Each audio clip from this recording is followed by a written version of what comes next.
उन्हाळ्यामध्ये खूप जास्त काही खावंसं वाटत नाही, तर छोट्या भुकेसाठी तुम्ही ही खमंग कुरकुरीत पापड भेळ नक्की ट्राय करा. हॅलो एव्हरीवन, श्री स्वामी समर्थ सर्वांना. आज आपण इथे ना कुरकुरीत आणि खमंग अशी पापड भेळ बनवणार आहे. बरं, हे पापड उडदाचे आहेत, घरी बनवलेले आहेत. आता बरेच जण उन्हाळ्यामध्ये हे उडदाचे पापड घरी बनवतोच आपण. तर बघा, या पद्धतीने मी लोखंडी तव्यावर तूप घालून घेतलं आहे आणि तुपावर, साजूक तुपावर आपल्याला व्हिडिओमध्ये दाखवल्याप्रमाणे हे पापड भाजून घ्यायचेत. तुम्हाला हवं असेल तर तुम्ही तळून सुद्धा घेऊ शकता, पण तेलकट होऊ नये आणि कमीत कमी तेलाचा तुपाचा वापर करून या पद्धतीने ही आपण भेळ बनवून घेतली आहे.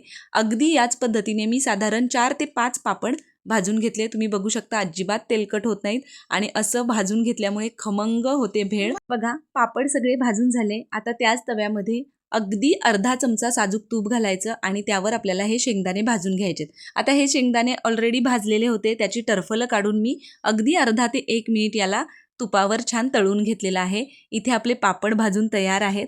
तर बघा, तुम्ही सुद्धा या उन्हाळ्यात उडदाचे पापड घरी बनवलेच असतील आणि बनवले असतील तर या पद्धतीने ही पापड भेळ नक्की ट्राय करून बघा. तर अशा पद्धतीने याचे तुकडे करून घ्यायचेत. आता ही पापड भेळ बनवल्यानंतर लगेच खायला घ्यायची बरं का. ठेवून जर तुम्ही याला खायला घेतलं तर ती नरम होणार. अगदी खायच्या वेळीच तुम्ही ही बनवून अगदी लगेच खायला घ्या. मस्त खमंग आणि कुरकुरीत लागते. तर पापडांचे तुकडे केले, त्यावर तळलेले शेंगदाणे घालायचे, त्याचबरोबर घातलेला आहे एक बारीक चिरून घेतलेला कांदा, काकडी बारीक चिरलेली घालायची, त्याचबरोबर टोमॅटो घातलेला आहे बारीक चिरलेला, मिरची घातली आहे, तिखट होती म्हणून एकच हिरवी मिरची घातली आहे. लहान मुलं खाणार असतील तर तुम्ही स्किप केलं तरी काही हरकत नाही. बारीक चिरलेली खूप सारी कोथिंबीर घालून घ्यायची, अगदी चिमूटभर मीठ घालून घ्यायचं आहे आणि काश्मीरी लाल तिखट घातलेले आहे पाव चमचा. त्याचबरोबर अर्धा चमचा यामध्ये घालायचा आहे आपल्याला भाजलेल्या जिऱ्याची पावडर, लिंबाचा रस घालून घ्यायचा आणि त्यानंतर या पद्धतीने आपल्याला ही भेळ तयार करायची आहे. आता घरामध्ये आलू भुजियाची जी शेव असते ती होती शिल्लक, म्हणून मी ती घातलेली आहे. तुमच्याकडे जर ती पिवळी शेव जी आपल्याकडे समोसा किंवा चाटबरोबर खातात ती असेल तर ती घातली तरी काही हरकत नाही. झाकण ठेवायचं आणि या पद्धतीने मिक्स करून घ्यायचं.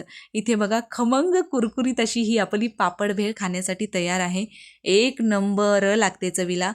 दरवेळी आपण पापड तळून भाजून खातच असतो, बरोबर की नाही. त्यामुळे या उन्हाळ्यामध्ये या पद्धतीने मस्त अशी खमंग कुरकुरीत पापड भेळ करायला अजिबात विसरू नका आणि नक्की ट्राय करून बघा.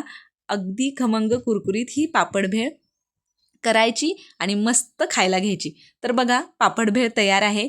गार्निशिंगसाठी वरून घातलेलं आहे थोडंसं बारीक चिरलेला टोमॅटो, त्याचबरोबर बारीक चिरलेली काकडी, थोडीशी कोथिंबीर घालून घ्यायची आणि त्यानंतर ही मस्त शेव घालून घ्यायची. इथे आपली मस्त अशी पापड भेळ खाण्यासाठी तयार आहे. खूप खमंग लागते आणि मस्त या उन्हाळ्यात किंवा तुम्ही इव्हन पावसाळ्यामध्ये सुद्धा अगदी कोणत्याही सीझनला ही पापड भेळ नक्की ट्राय करू शकता. तुम्हाला नक्की आवडेल. चला तर मग, तुम्हाला ही कुरकुरीत पापड भेळ रेसिपी कशी वाटली मला कमेंट करून नक्की सांगायचं आहे. त्याचबरोबर तुम्हाला आपल्या रेसिपीज कशा वाटतात तेही मला कमेंट करून सांगा. तुम्हाला जर आपल्या रेसिपीज आवडत असतील तर आपल्या आदिश्री रेसिपी चॅनलला सबस्क्राईब करा आणि बेल आयकॉन प्रेस करायला अजिबात विसरायचं नाही, जेणेकरून इथून पुढे येणारे अशाच खमंग कुरकुरीत आणि मस्त चमचमीत रेसिपीच्या नोटिफिकेशन्स तुम्हाला मिळतील आणि त्या सगळ्या रेसिपी तुम्हाला ट्राय करून बघता येतील.